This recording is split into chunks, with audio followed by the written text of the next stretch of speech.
So I walked in and to the studio, and Mark was there, and he's like, "This is what I want to do," and I go, "I don't see any problem with this, you know." And I don't see any issues. Yeah, I don't see any issues. I mean, he's not a shyster guy, and you know, he's like just a regular kind of long-haired hockey-playing guy from Michigan. Who's actually he's actually in a heavy metal band of some renown that still plays in Europe, and so you know why he gravitated towards my stuff, I have no idea. But I'm glad he did. And so we're moving forward. Now, you've pretty much put the CD together. They're just putting it. It's done. We're working on packaging. We're probably looking at an end of July, early August release, and which will be perfect because I'm going to come here and play concerts for the cause, and you know, pick up some other stuff. So maybe we'll, you know, kick off the worldwide tour. There you go. Right here in Hutchinson, Kansas. Why not? You joke about that, but we tried to book the heavy metal band Saliva at Memorial Hall in January, and they told us that they would do 2 shows for $6,000, or they would do 1 show for $7,000, and then they raised Wait a minute. Exactly. What happens? That's just confusing to me. But you know, I'm gonna exactly. I'm gonna bite my tongue about Saliva. You know, I mean, just chomping down. So what ended up happening is they we decided that we didn't want to do the show because they changed the price on several things. Then they wanted like 15 hotel rooms and all sorts of. There's only 4 guys in the band, and so we decided to skip that. But what was funny about it was they kept trying to drop their price, but they kept adding odd things to it. They like, we'll drop our price, but you need to get us more hotel rooms, or we'll drop our price, but you need to feed us 2 or 3 times that day, or whatever. And what was funny was at the end of the whole thing, when one of my business partners was like, "We're done with this crap. I can tell them, you can tell them, whatever." They said, "Well, we were going to kick off our worldwide tour at Hutchinson, Kansas." Well, yeah, but here's the difference, Jake. I'm actually going to do it. You know, Saliva Schmaliva. And I will kick off my worldwide tour right here in Hutchinson, Kansas. There you go. Okay, there you go. That's a rock solid promise. I'll be here, you know it. And we'll do it at the concerts for the cause. Yep, we'll do it over and we'll do some other shows, and maybe I'll run up to the zoo. I haven't booked it yet. I'm a little slow out of the gate on that stuff.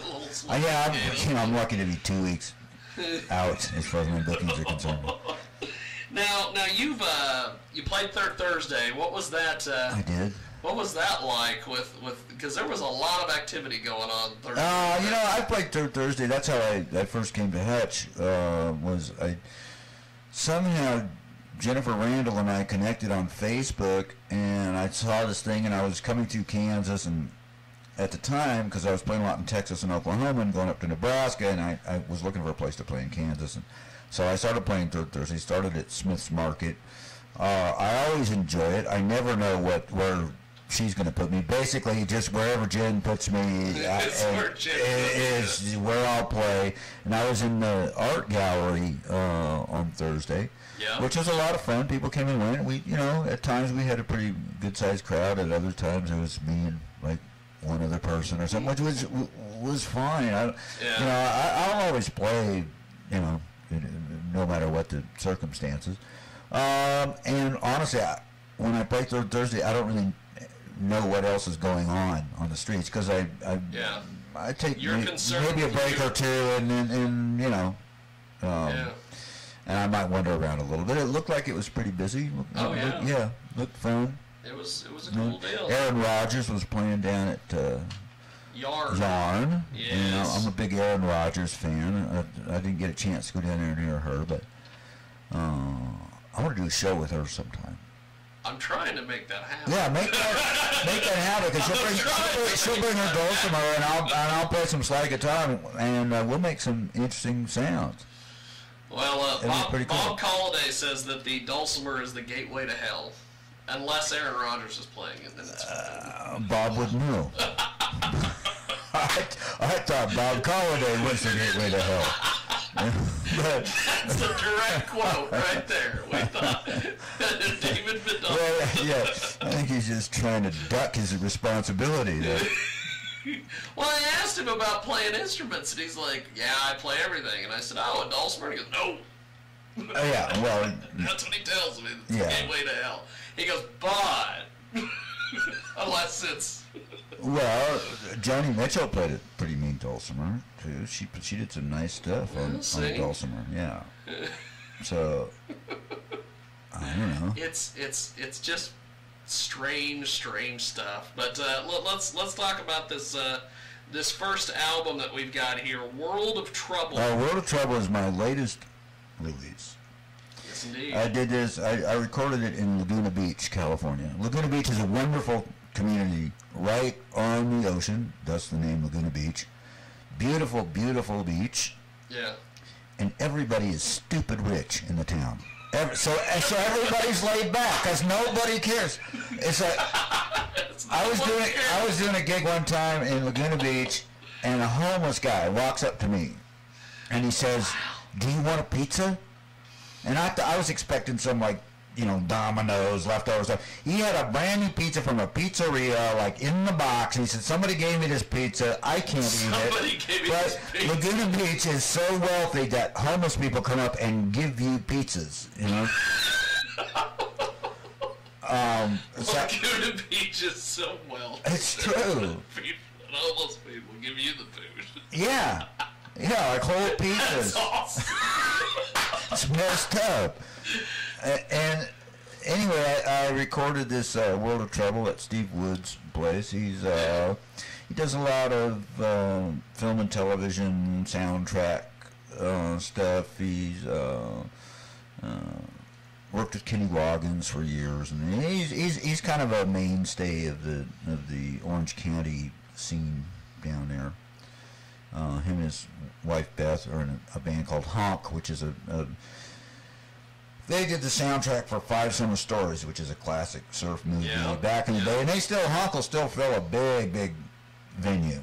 They're a great band. Tris Emberton plays drums with them. He tours with Chicago a lot. Tris is like just an amazing drummer. They're all great musicians. Anyway, Steve produced that. We did it. It's basically live. It's totally live, actually. Slide guitar and cigar box guitar and an array of room mics, and we just ran through the tunes, boom, boom, boom, boom, boom, and ended up with this album, and which is, I think, real good. So, what track did I say we were going to play? This first one you wanted to play was Political Man. Yeah, Political Man. Yeah. What's the is there a story behind this, or? Oh, it's kind of self-evident when you it's about politicians. It's universal. One politician is the same as the next, so you can just apply your favorite politician to or least favorite. What is funny about Windows, the Windows Media Guide or whatever the hell service it is that the Windows Media Player uses. Right. It refers to it as it says Political Man, but it took the O out, so it's political.